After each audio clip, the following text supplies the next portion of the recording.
Before we get started, I wanted to kind of show you one of the unique things about the Palm Beach shutters. It may appear that this tilt rod has really got a bunch of problems.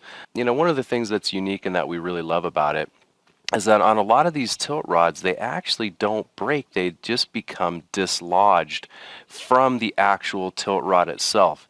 If you look at the way this louver has been cut right here, it's actually wider in the front and narrower towards the back. This allows it to accept the knuckles from the tilt rod itself right into the end of the louver. So if we simply start pushing some of these back in, we actually realize that many of them haven't broken. All they've done is become dislodged from the tilt rod. One of the things that we wanted you to notice as well on this particular unit, when you're reinserting the tilt rod back into place, it is possible to push it in too far. And if you push it in too far, you see the difference between this louver here and the top louver here.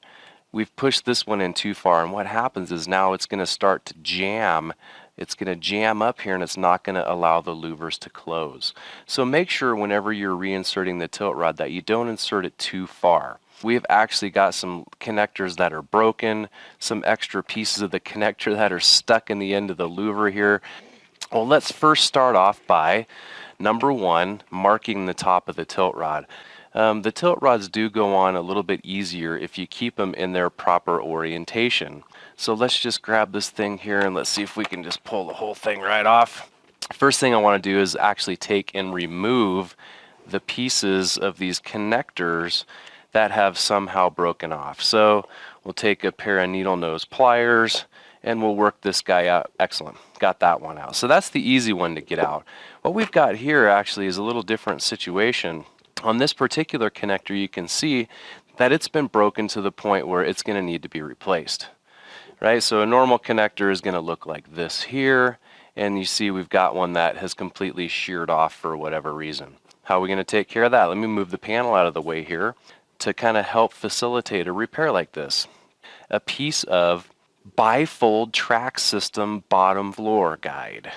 And if I do this, I'm actually going to make this tilt rod much easier to work on, because believe it or not, the tilt rod connectors in the back of this bar are not super easy to get out. It does help to have a stable surface to work on. And if I can go ahead and put this in here, now watch, when I push down on my tilt rod, it snaps into place.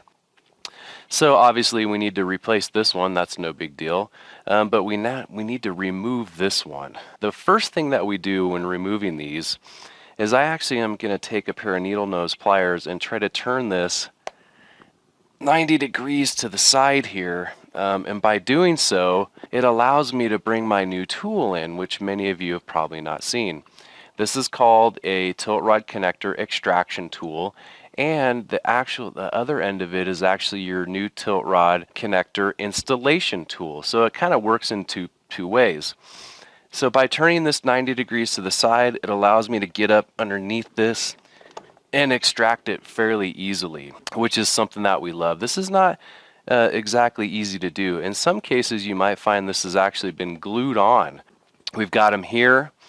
From time to time, when you go to remove this, you might actually do some damage to this hole. Now, I've seen a lot of guys over the years actually take and they'll use some super glue and they'll start gluing these connector pieces back in here. We'd kind of like you to avoid doing that. One of the tricks that I've learned over the years is if I take a flat blade screwdriver, I can actually come in here and I can start to flare out the little tabs in this connector so that when it goes into the hole, it's going to have a more positive fit. So that's kind of what I'm going to try here. And if we take our connector, we put it in the end of the installation tool, and we're going to push down. You'll hear a nice click sound. And once you hear the clicking sound, you know that you've got the tilt rod connector firmly in place. So let's do this on number 2 here. All right, you hear a very, very slight clicking sound. When you hear the clicking sound, you know you've got this baby in perfect. I'm going to use our extraction tool, and we're going to get this thing out of here. And once we do, let's bring our panel back in. From here on out, the reassembly is extremely fast and easy. Remember what we said. So I've got my top mark here, right? So we see we've got our little top mark still ready to go. Whatever you do, just don't push in too far on these connectors when you go to reinsert them, and everything's going to work out just perfect for you. Well, we hope you've enjoyed this video on how to replace and repair a front tilt rod on a Palm Beach shutter.